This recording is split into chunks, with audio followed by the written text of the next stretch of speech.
Hello बच्चों, कैसे हैं आप? उम्मीद करती हूँ आप बढ़िया और एकदम मज़े में होंगे। तो आइए बच्चों, अपने दूसरे अध्याय में आज हम पढ़ेंगे सफाई के महत्व के बारे में। ये एक एकांकी के जरिए आपके सामने आ रहा है। हमारे इस पाठ का नाम भी है सफाई का महत्व।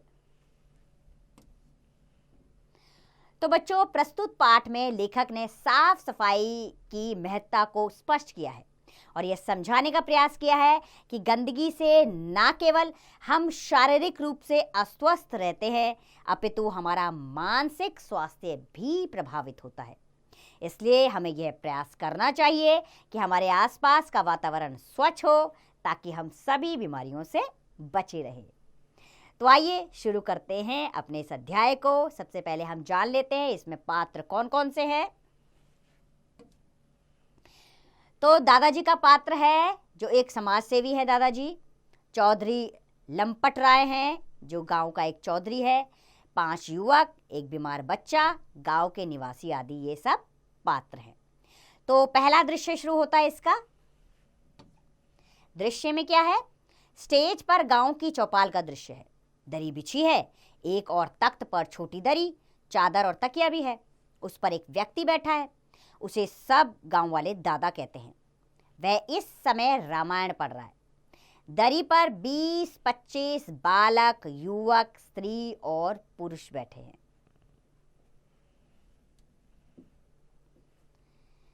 अब दादाजी ने कहा, साथियों, रामचंद्र जी के समय में वर्षा के बाद मौसम कैसा सुंदर हो जाता था, इसी का वर्णन बाबा तुलसीदास जी ने किया है। उस काल में नदियों और पोखरों का जल निर्मल यानी साफ हो जाता था। न कहीं कीचड़ रहती थी और न ही कोई गर्द यानी कि गंदगी।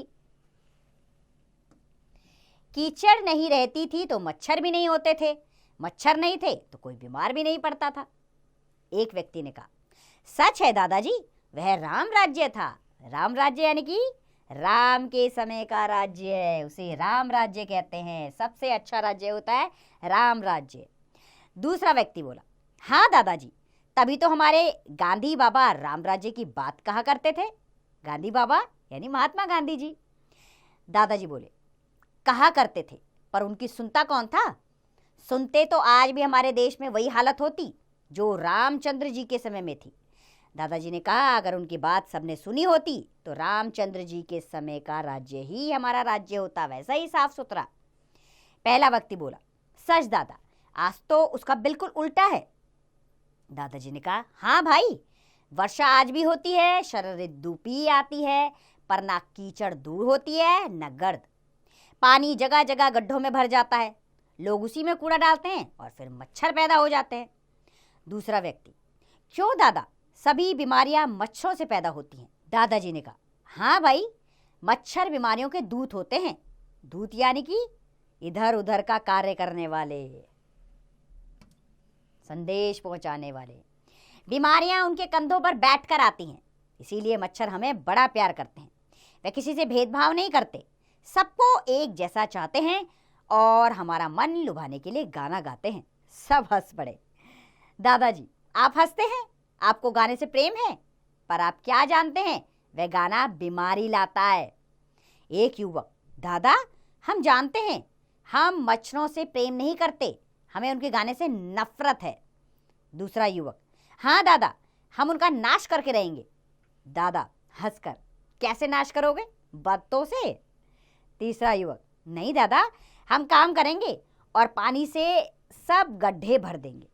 दूसरा युवक, हाँ दादा, हम सड़क बुहारेंगे मतलब साफ करना,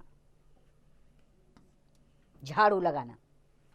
और दादाजी ने कहा हंसता हुआ, और कूड़ा पड़ोस के घर के आगे डालेंगे। दूसरा युवक, नहीं नहीं दादा, कूड़ा पड़ोसी के घर के आगे नहीं, जंगल में डाला जाता है, हम उसे बस्ती से दूर इकट्ठा करेंगे। पहला युवक, हाँ दादा, हम कीचड़, गर्द, मच्छर, मक्खी सबको दूर भगा देंगे। दादा, अगर ऐसी बात है तो फिर देर कैसी? अच्छे कामों के लिए मुहूर्त नहीं देखा जाता। उठो, हम आज से ही काम शुरू करते हैं। कई स्वर एक साथ, दादा हम तैयार हैं। कई स्वर, दादा हम अभी चलते हैं। सब शीघ्रता से जाते हैं, तभी पर्दा गिरता है। यह था प्रथम दृश्य। अब दूसरा दृश्य आरंभ होता है। स्टेज पर गांव की सड़क का दृश्य। जगह जगह कूड़े का ढेर लगा है, जगह जगह गड्ढे हैं, उसमें पानी भरा है। पानी पर मच्छर भिनभिना रहे हैं। इसी समय दादा और कई युवक फावड़े, तसले और बुहारियां लेकर आते हैं। वे बुहारी देने लगते हैं। आने जाने वाले उन्हें अचरज से देखते हैं। अचरज यानी कि आश्चर्य से, यानी कि जो वहां से आ जा रहे थे वह उन्हें बड़े आश्चर्य से देख रहे थे और देखते हुए जहां तहां खड़े हो जाते हैं।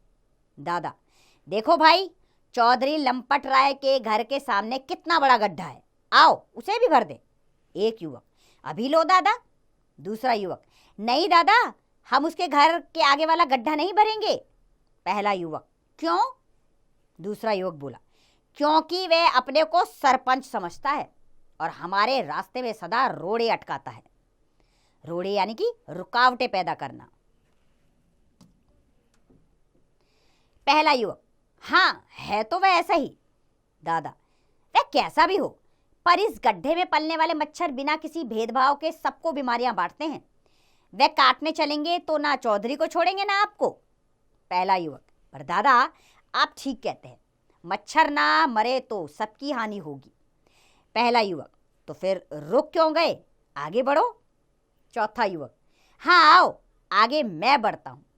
दादा, शाबाश, तुम लोग इसे भरो, मैं उधर जाता हूं। दादा जाते हैं, फावड़े चलाते हैं, शोर उठता है। तभी चौधरी लंपट राय तेजी से आते हैं। चौधरी तेजी से, यह क्या है, तुम यहां क्या कर रहे हो?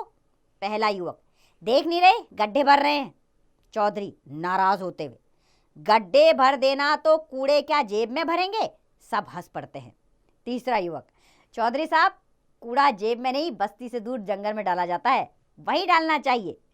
पहला युवक, जी हाँ, यदि आप ऐसा नहीं करेंगे तो मच्छर आपके साथ साथ हमें भी काटेंगे। चौधरी ने कहा, मच्छर काटेंगे? हैं? तुम्हें कैसे काटेंगे? गड्ढे तुम्हारे घर के आगे हैं क्या? और मुझे काटेंगे तो मैं देख लूंगा। 50 साल से देख रहा हूं, उस शहर के छोकरे ने तुम्हारा दिमाग बिगाड़ दिया है। मैं कहता हूं, तुम जाते हो कि नहीं? हैं? दूसरा युवक बोला, जी नहीं, बिना गड्ढे भरे नहीं जाएंगे। चौधरी ने कहा, क्या कहा, नहीं जाओगे? हैं? मैं कहता हूं, यह धरती मेरी है। तीसरा युवक बोला, हम धरती नहीं मांगते, हम इसको गंदा करके सारे गांव की सेहत बिगाड़ने की आज्ञा भी नहीं दे सकते।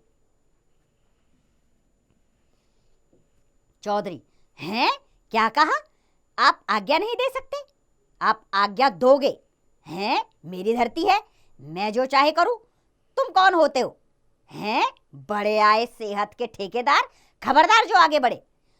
चौथा युवक बोला, मैं बढ़ता हूं, करो क्या करते हो। चौधरी, हैं? तुम बढ़ते हो? हैं? मैं सिर फोड़ दूंगा।